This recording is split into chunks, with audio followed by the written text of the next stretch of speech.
നമ്മളിൽ എല്ലാ ആൾക്കാരും ഇമോഷണലായിട്ട് ഉള്ള ആൾക്കാരുമാണ്, ലൈറ്റ് ഹാർട്ടഡ് ആയിട്ടുള്ള ആൾക്കാരുമാണ്. നല്ല മനസ്സുള്ളവരുടെ ഉടമയായിട്ടുള്ള ആൾക്കാരുമാണ് നമ്മളെല്ലാവരും, അങ്ങനെ ആയിരിക്കും. പക്ഷെ നമ്മൾ ഒരിക്കലും ഡിസിഷൻസ് എടുക്കുമ്പോൾ നമ്മുടെ ഇമോഷൻസിനെ കൺട്രോൾ ചെയ്ത് വേണം നമ്മൾ ഡിസിഷൻസ് എടുക്കാൻ. നമ്മൾ എടുക്കുന്ന ഓരോ ഡിസിഷനിലും ഇമോഷണലി നമ്മൾക്ക് അറ്റാച്ച്മെൻ്റ് ഉള്ള ആൾക്കാരോടോ അല്ലെങ്കിൽ ഇമോഷണലി അറ്റാച്ച്ഡ് ഉള്ള എന്തെങ്കിലും കാര്യത്തിനോടോ നമ്മൾ ഡിസിഷൻ എടുക്കുമ്പോൾ അതുമായിട്ട് ബന്ധപ്പെട്ട് നമ്മൾ ഡിസിഷൻ എടുത്തു കഴിഞ്ഞാൽ അതൊരിക്കലും നമ്മൾക്ക് ശരിയാവില്ല.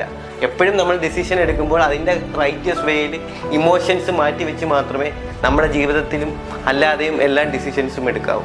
അല്ലാതെ ഇമോഷൻ്റെ പേരിലോ നമ്മൾക്ക് സോഫ്റ്റ് കോർണർ തോന്നിയോ ഡിസിഷൻ പലർക്കും വേണ്ടി എടുത്തു കഴിഞ്ഞാൽ അതൊക്കെ നമ്മൾക്ക് തന്നെ ജീവിതത്തിൽ അവസാനം പ്രശ്നങ്ങൾ ഉണ്ടാവാൻ സാധ്യതയുണ്ട്. അതുകൊണ്ട് എപ്പോഴും നമ്മൾ ഡിസിഷൻസ് എടുക്കുമ്പോൾ ഇമോഷണൽ കാര്യങ്ങൾ മാറ്റിവെച്ച് മാത്രം ഡിസിഷൻ എടുക്കാൻ ശ്രമിക്കുക. അങ്ങനെ എടുക്കുന്ന ഡിസിഷനിലെ കാര്യം ഉണ്ടാവുകയുള്ളൂ. അല്ലാതെ ചില ആൾക്കാരെ നമ്മൾ കണ്ടിട്ടുണ്ട്, പെട്ടെന്ന് സന്തോഷം വരുമ്പോൾ അവർ ഭയങ്കരമായിട്ട് ഓവർ ഹാപ്പിനെസ്സും ഓവർ എക്സൈറ്റഡും ഒക്കെ ആവും. അത് കണക്ക് തന്നെ സങ്കടം വരുമ്പോൾ ഇവർ ഭയങ്കരമായിട്ട് ഡീപ്ലി ഡിപ്രസ്ഡും സാഡും ഒക്കെ ആവാറുണ്ട്. അങ്ങനെയൊക്കെ ആയാൽ എങ്ങനെയാണ്? എല്ലാത്തിനും നമുക്കൊരു നോർമൽ വേ വേണം.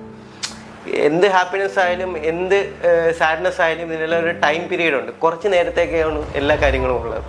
അത് നമ്മൾക്ക് മനസ്സിലാക്കി കഴിഞ്ഞാൽ എല്ലാ കാര്യങ്ങളും നമ്മുടെ ജീവിതത്തിൽ നോർമൽ ഫ്ലോയിൽ മാത്രമേ പോവുകയുള്ളൂ.